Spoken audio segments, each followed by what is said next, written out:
Okay, you guys are in for such a treat today because I'm about to give you the ultimate beginner's guide to fantasy romance.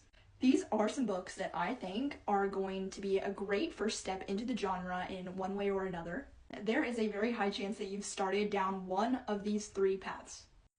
Pathway number one, you started with A Court of Thorns and Roses.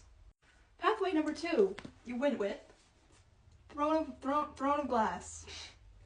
Or you chose path number three, Fourth Wing.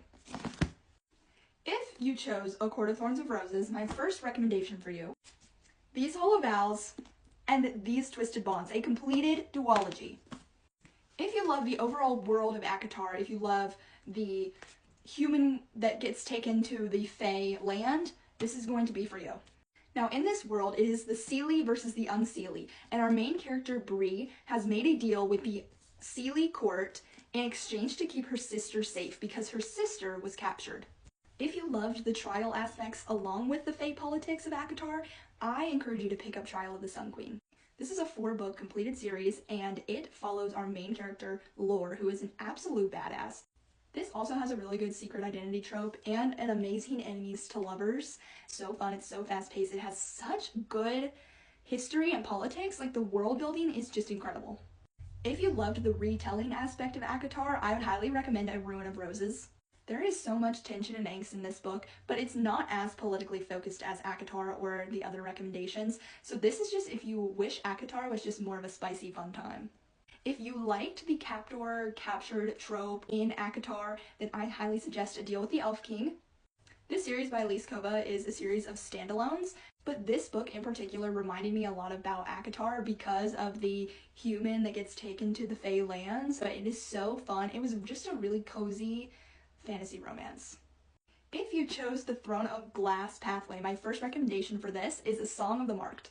If you've been on my page for any good amount of time, you know that I'm obsessed with this series. It has such an intricate and rich world, and our female main character is such a badass, but something that I really like about it is that she suffers heavily from anxiety. A lot of times, our female main character is a badass, but she just has no worries in the world, and so I love our main character in this book. It's such a good representation.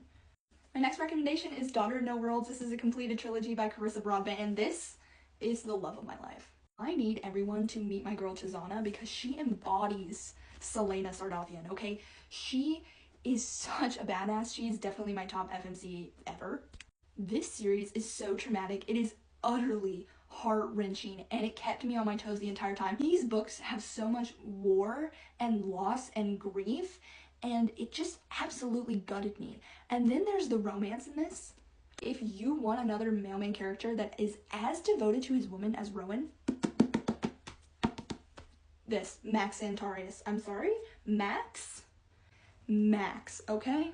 Next we have The Bridge Kingdom. This is for the fans of the assassin trope. This book had me on the edge of my seat the entire time, and I was just fully invested in this love story, and this world is honestly one of the most unique I've read, and so I highly recommend it. My last recommendation for Throne of Glass is Guild, the Plated Prisoner series, okay? Please check trigger warnings before going into this series. If you're here for a revenge arc, if you're here for found family, if you're here for the shadow daddies, like, this is gonna be for you. You're gonna eat this up. This is a King Midas retelling, which in and of itself is just very unique and hard to find, so I'd also just recommend it based on that fact. Alright, let's venture into my Fourth Wing recommendations. My first rec, if you loved Fourth Wing, is to pick up Fireborn. And this is a completed trilogy. This is for my people that maybe just don't really like as much spice in their books, but they loved the dragon war college aspect of Fourth Wing. This has all the war politics of dragons you could want, okay? There is still romance in this book, it's just not the main forefront. It's a subplot, and there is no spice. Now on the other side of that coin, we have Zodiac Academy, and this is for my people that wanted just so much more romance and so much more angst and tension. Zodiac Academy, okay? This not only has dragons, but it has every creature you could probably think of. This series is my Roman Empire. I don't think anything really compares to the genius that is this series. Now, no one's claiming that it is written immaculately, but this is a dang good time, okay? This is like reading, but watching reality TV, if you know what I mean. I'd also just recommend it under Fourth Wing Rex because this follows like some underdogs, okay? There are two humans that are coming to this magical land and they feel like outcasts. And I feel like that's kind of how Violet feels in Fourth Wing. She's just kind of the underdog around there.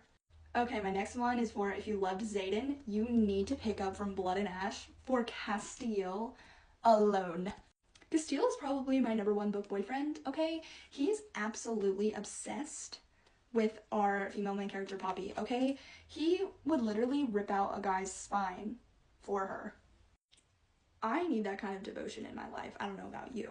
If you love vampires and werewolves and probably a plot that will make you feel dumb, then you should pick this up. My last recommendation I have for Fourth Wing is The Blood Trials. Now, this is a completed duology, and this is for my people that loved the war and training aspect of Fourth Wing, but maybe not necessarily loved that it was like a fantasy book. This is more of a dystopian sci-fi fantasy. Our female main character's grandfather mysteriously passes away, and she needs to investigate this training center and training facility on why her grandfather was murdered. But yet she's also training alongside of these people to go to war, and it's so good. That concludes my recommendations if you loved any of these 3 books. If you haven't read, like, these 3 series yet, you can definitely go and pick them up right now, like I give you my permission. Because if you loved one, I know you're gonna like the other 2. Okay, thanks for watching, bye!